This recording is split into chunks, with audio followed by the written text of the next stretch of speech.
Hello， 大家好啊！今日嚟咗維園，今日第一日就係香港花卉展2026年。今晚其實咁我就夜晚嚟玩下，影下相。日頭就唔嚟啦。雖然咧今日第一日咧晏晝咧個天氣咧就唔係好曬啦，都係屬於密雲。但係咧就即係枕住咁多年嚟呢個維園咧係日頭嚟啦。咁就比較曬咧，就比較辛苦啊！而家年紀大咗啦，咁所以咧就今次咧就夜晚先嚟玩下夜拍呢個。嗱，今次咧我就都係帶咗呢架富士嘅相機嚟，咁就非常簡單嘅器材。呢度會光翻少少嚇。非常簡單嘅器材啦，咁就因為唔想太重啦。如果我又攞埋腳架又帶支長鏡嚟咧，咁變咗咧負荷好大嘅。因為真係年紀開始大啦，所以用啲輕便嘅相機咧就嚟玩下。其實我哋夜晚咧影呢個維園啦、花卉展咧，入邊夠唔夠光咧？其實幾年咧都大家都睇過咧，就係話基本上咧入邊個光源都幾充足嘅。唯一咧入邊嗰個控制嗰個顏色嘅色溫咧，就會多啲變化。大家咧去影相嗰時咧就留意翻喺入邊影夜景嗰陣時咧，就控制你嘅相機個色溫去點樣去調節。而家有少少微雨啊，可能咧再晏少少咧就會落雨都未定。而家呢個時間咧就係大約7點鐘。我就冇帶腳架嚟啦。我哋點樣去處理咧？如果你話我支鏡頭咧，我呢支鏡頭咧咁樣光啲啦。呢支鏡頭咧就係佢就係18至55。好似先一兩輯咧就去過荔枝角公園嗰度咧就影過相。因為呢支鏡頭咧就基本上咧佢最大光圈都係有2.8啦。但係咧去到55mm 嗰陣時咧個光圈就會收細咗。所以喺呢個場景咧，當我哋用一個55mm 扯到佢盡嗰陣時咧，嗰個光圈咧就比較細咗啦。變咗咧就焗住咧就喺快門嗰度就撳翻個快門咧就去翻低啲嘅速度啦。同埋咧就會用個 ISO 咧就會可能會比較高啲啦。喺呢個情形咧我哋一般嘅相機咧而家咧就基本上個 ISO 都幾靚下噶啦。睇下你視乎你自己架相機嗰個 ISO 咧出嚟個效果好唔好？因為我哋始終喺夜晚去影相咧，都係用一個安全嘅快門啊。如果你話我哋個速度校得太低咧，變咗我哋咧喺呢個場景咧有機會咧就會手震。雖然咧就你部相機可能有機身防震啦，同埋呢支鏡頭防震嘅效果啦，但係都有機會喐到。所以咧我哋基本上咧就我快門咧就大部分啦，我相信我大部分咧都會 set 咗60/1秒，或者去到120/1秒，咁就比較穩陣啲啦。亦都可以配合到我呢支鏡頭嗰個焦距。好啦，我入咗去睇睇有邊個位置比較係靚啲嘅先。好啦，入咗嚟啦。呢邊咧就係天后嘅入口啦。大家去望下。一入嚟呢個位，呢個位咧就通常咧就設計得係應該係最靚個位置嚟嘅。再望下呢邊啦。呢度咧就都開始好多影友喺度影緊相噶啦。再掃過嚟呢一邊咧就係一啲室內嘅擺設嘅花。喺呢度影過都幾靚。呢一啲咧，我哋點樣去控制嗰個色溫咧？大家睇到就係話，我而家影緊過去咧，佢全部咧都係一啲比較暖調嘅色溫啊。變咗咧，我哋影出嚟咧，大部分咧都係比較偏暖調咧，偏黃啦。所以咧，你自己去控制個色溫嗰時咧，你可以有心機嘅，可以 check 咗呢個手動去白平衡咧，就自設咗一個色溫咧，就去影相。咁如果唔係咧，你就可以用翻一個自動嘅色溫，再將佢微調偏色，校翻去加翻啲藍落去啦。因為都係屬於偏黃啦，或者偏紅啦。咁咧加翻藍或者加翻啲青落去咧，就可以就到咧嗰個色溫啦。啲影出嚟嘅花咧比較會即係個白平衡會靚啲。OK， 好。咁啊嗱，呢度佢嘅特色咧，呢度入嚟咧就已經係話有個車公廟啊。咁啊，車公廟路，咁啊就佢個想表達翻香港一啲景點啦。咁啊，所以咧就做咗呢個車公廟嘅打卡位咧，就喺呢度啦。咁啊好啦。就再掃過嚟呢一邊再睇睇，嗱呢一個咧就比較係有啲奇幻少少嘅感覺，色彩反射出嚟嗰個感覺咧，就都幾特別下嘅。喺呢個位置咧就呢個花圃啊，咁佢都好多類別嘅不同嘅品種嘅花喺度。嗱喺度影相啦。咁啊，你睇到個頂咧就好多不同啲射燈啦，加埋一啲光管啦。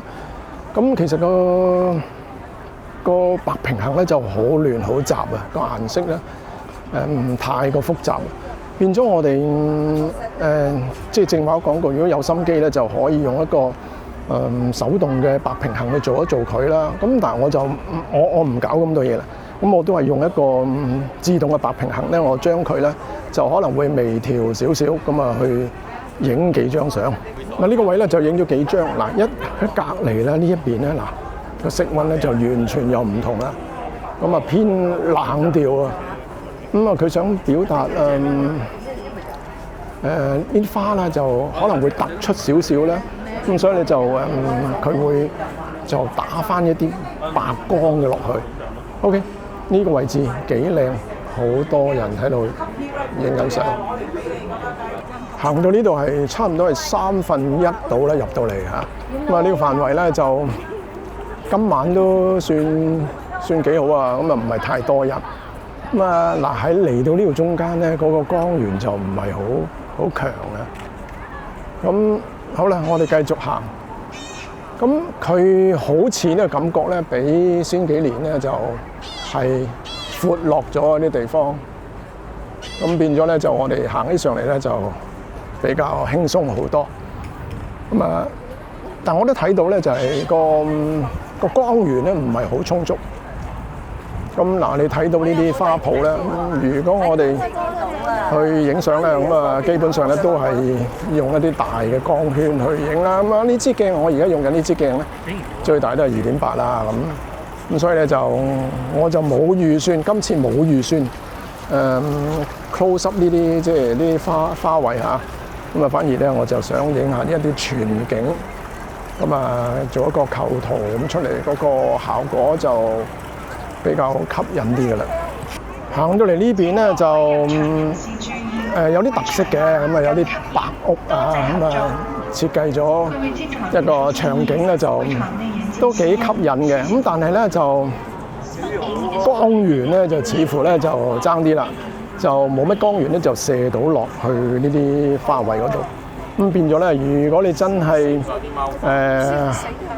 主力係影花嘅咧，咁可能咧你就要帶支補光燈嚟啦。咁啊帶咩補光燈咧？可以直接咧係延續光嘅 LED 燈啦。咁啊可以咧就投射落去咧就可以補翻去嗱。因為而家咁樣啦，好似我而家咁樣喺呢度想影呢張相咧，咁呢個場景咧就冇咩光源射落啲花度咧，就唔係好靚。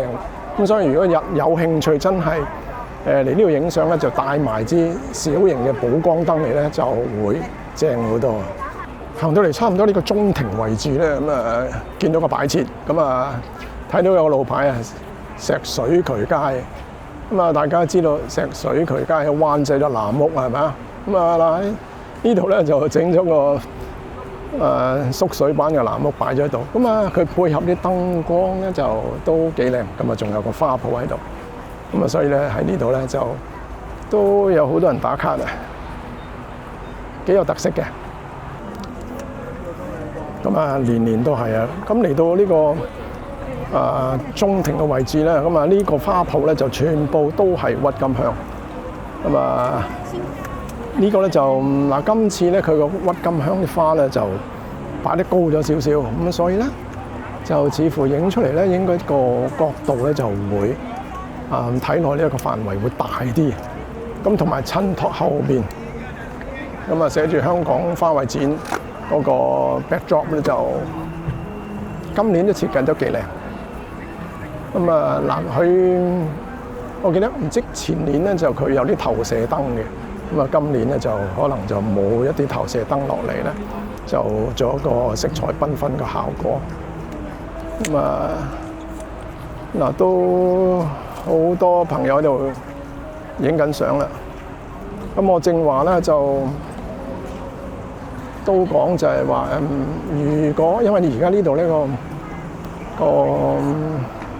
個光源咧唔好強，咁所以咧就我哋咧就不妨咧就帶支補光燈嚟咧，咁啊做一做補光咧個效果咧就會好好多。行到呢邊咧就一辣咧都係一啲室內嘅花卉擺設，咁啊喺呢度影相咧就其實咧就好舒適啊。咁啊因為啲光源咧就佢打落啲花度咧就都幾足夠，咁但係咧正話同大家都提及過，咁就係嗰個色溫問題啦。咁我哋點樣控制嗰個色溫？雖然咧我哋影完翻嚟可以改，咁啊但係咧就我哋影之前咧，我哋亦都可以有啲思考咧，就去做一做嗰個白平衡啦。咁啊令到咧影完出嚟咧即時咧就有火膠，係咪啊 ？OK， 咁啊喺呢度影幾張相先。喺呢個位咧就比較特別啲嘅，佢用一啲水樽啊，咁啊塑膠再生，咁啊將佢壓扁佢啦，咁啊做咗個效果咧就掛晒呢度咧，就好有立體感，好有層次感。咁因為佢有啲燈打咗落去咧，就佢有啲反光咧，就出嚟嗰個效果就非常之好。咁啊亦都襯托上面咧有啲黃色嘅花咧，就我哋咁樣望落去咧就好靚咁啊，同埋咧影出嚟都好。效果就好突出啊！我呢個位咧就做咗一次手動嘅白平衡啦，咁啊就自己調節咗佢，咁啊變咗咧就出嚟個效果咧就會比較顏色會準啲。咁雖然我哋喺一個手動嘅自己設立一個白平衡咧，但係咧都佢係唔係好準嘅。咁所以咧就我哋亦都係需要咧就將嗰個RGB 咧都喐一喐佢啦，咁啊，然之後再微調翻佢，咁啊就翻啲顏色出嚟啦。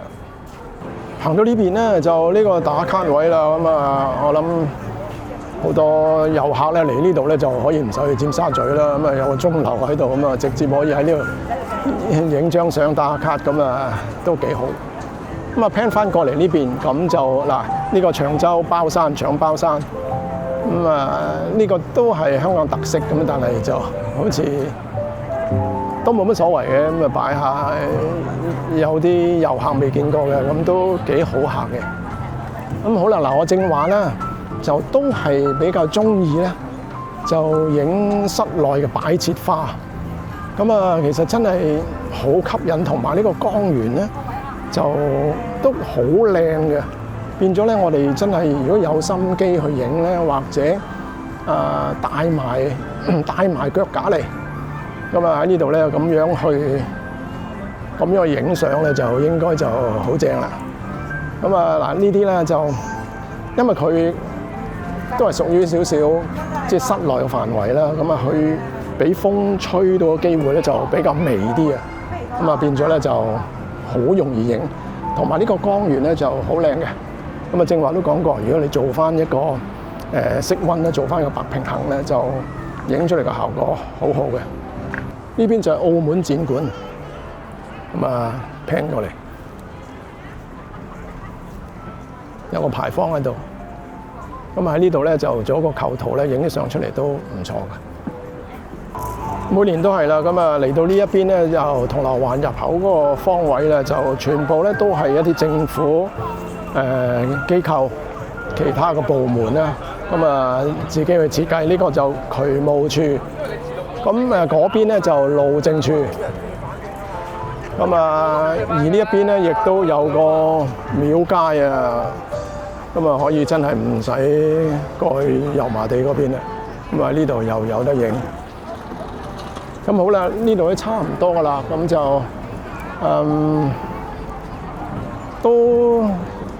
都講翻少少啦。咁啊，今年咧就好似都算比較設計得靚過先幾年嘅。咁啊，佢啲特色咧就比較新穎少少。咁啊，同埋咧嚟到呢一邊咧，就全部啲政府嘅部門咧，就土木工程處、拓展處啊嗰啲，咁都有佢嘅特色喺度。咁啊，呢個路政處咧就佢入邊咧亦都有位坐咧，俾我哋去休息下。咁啊，行去嗰邊，行埋呢邊就走㗎啦。好啦，嗱，呢個就係懲教處，咁啊簡單少少。咁啊總結下啦，就今年係好影嘅，係闊落咗嘅。咁但係如果你話好似我咁樣夜晚嚟影咧，就如果唔帶腳架咧，咁啊帶支小型嘅補光燈嚟咧，因為正話都講咗，咁嗰啲花個光源咧就落唔到去嘅，大部分都落唔到。咁所以咧，如果你真係影花嘅咧，就你都係日頭嚟啦。咁啊，如果夜晚咧，就帶埋支燈仔嚟補一補光。咁好啦，嗱，大家睇下啲相啦。咁啊，整好晒啦，咁啊欣賞下啦。好啦，下次再見，拜拜。